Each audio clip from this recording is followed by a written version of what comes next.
My name is Harriet Washington. I'm a writer, medical ethicist. I wrote a book entitled Medical Apartheid, which was the first comprehensive social history of research with African Americans. And it dealt with not only history of medicine, but also with social ills, racism. And a lot of my work has also focused on the intersection of ethics, history, and race in this country. Allow me to reintroduce myself by name. Tabby Troll, baby. Roll with me, show the world, hit the road, baby. Huh? Count team, baby. Hit me up, IG, follow me, baby. Huh? Ain't on the pill, but I'm rolling. Rolling on the weed. Ain't on the pill, but I'm rolling. Rolling on the weed. Ain't on the pill, but I'm rolling. Rolling on the weed. And what's up, YouTube? Tabby Troll in here, man. Back with another video, but this time I'm doing something different. Okay? This will be a mini series, or let's just call it a full season of the Slavery is a Choice TV show I got going on. The person in the intro was Harriet A. Washington, right? She wrote the book, Medical Apartheid. I said Liberty and I bought it. This book right here I have in my hand can single-handedly explain why our people, as in Black Americans, should not trust Big Pharma, okay? Now, a lot of people are on both sides of the fence. Some people say you should, some people say you shouldn't. Me, personally, I'm just worried about my people, right? So, we're gonna do it just like this. When I tell somebody don't take the vaccination, they think I'm just saying that, just be saying it. Or somebody does take it, like, okay, yeah, man, they're doing harm to it, this, that, and the third. We're gonna put that all into perspective. It's a thick ass book, by the way. We're not gonna go through the whole book. We're not gonna go through the whole book, okay? We're not gonna ramble on too much longer, but let's get it started, man. So, here is the prequel to Slavery is a Choice. Now let's get this shit started. Yeah, I went and got vaccinated. I had to, man. Trying to run these numbers up for booster badge, bro. I had to get vaccinated. Shit got me feeling better, too. I went and got vaccinated. Do you believe, as Bill Gates, the philanthropist, does, that vaccines are the answer to getting the world back on its feet and life back to normal? Why would you prevent the vaccines being produced en masse and distributed as widely as possible? What are the aims of Big Pharma and Bill Gates in this global vaccine issue? Poor nations are stepping up their fight for equal access to COVID-19 vaccines. They're trying to convince rich nations to support their request for a waiver on patent rights. You need to know about tonight. First, the Reverend Jesse Jackson and his wife Jacqueline are in the hospital tonight after testing positive for COVID-19. 79-year-old Jackson was vaccinated back in January. His wife Jacqueline is 77. The couple is being treated in Chicago. Jackson is best known as a civil rights activist who worked closely with the Reverend Dr. Martin Luther King Jr. Okay, YouTube. Your boy Tabby Troller, man, had to hop in for a quick second. What y'all seeing right now is a video called Every Celebrity or Public Figure that has gotten the vaccine. Now look at this.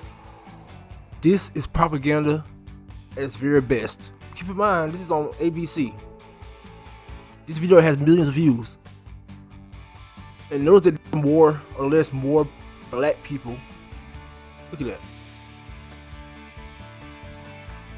Look at that. It's all propaganda. How can y'all not even see this? Just the mere fact that this video is almost 4 minutes long. I repeat, this video is almost 4 minutes long of celebrities and public figures basically in the United States alone who's got vaccinated. Look at this. I mean, just look at it. It's crazy. And again, I ask you, why are they even making a compilation of this? What is the point even having this video?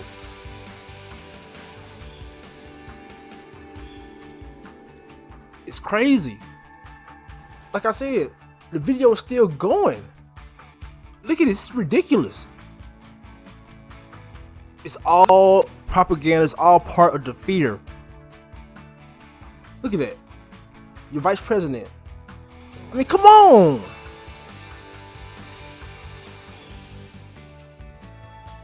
This is just crazy right now. And keep in mind, most of these celebrities and or public figures had got vaccinated before the FDA even approved it. So it's crazy, man. Now, I would say a majority of my daily life consists of, if not doing research, is arguing or debating conspiracy theories. And when it comes to that, to put it in words, well, just listen. Just don't understand, how do you not believe in any conspiracy theories?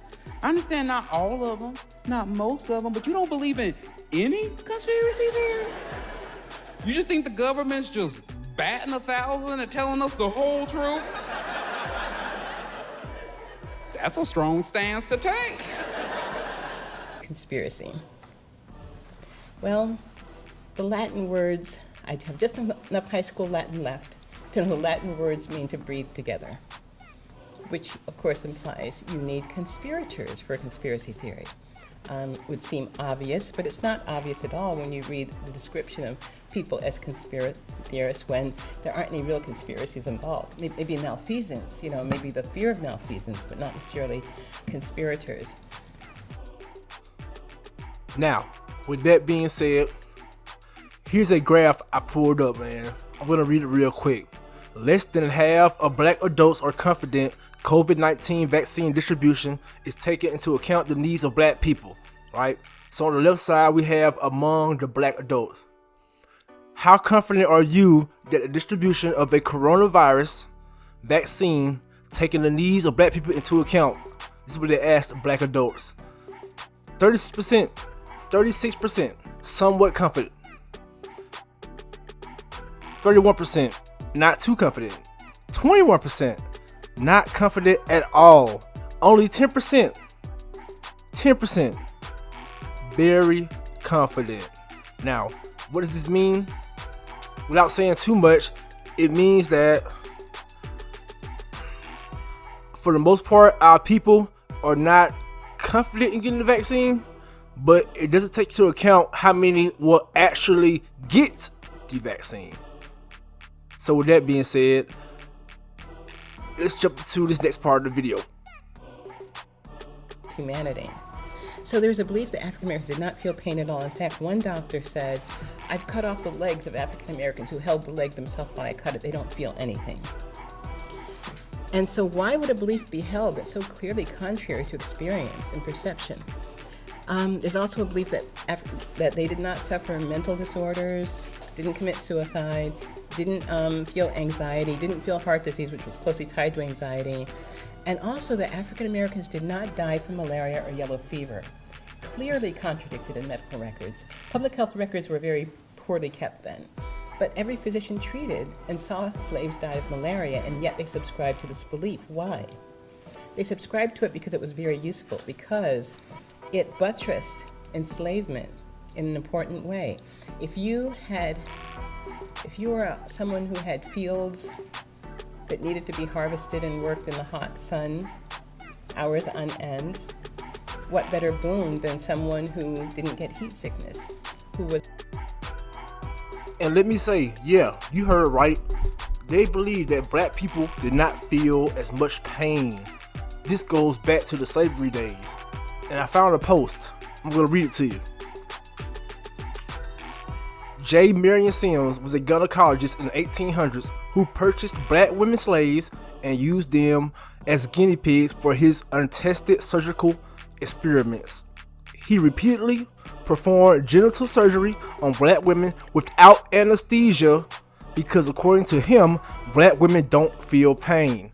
Despite his inhumane test on black women, Sims was named the father of modern gynecology, and his statue currently stands right outside of New York Academy of Medicine. Take that in for a minute. I need y'all to take it in for a minute.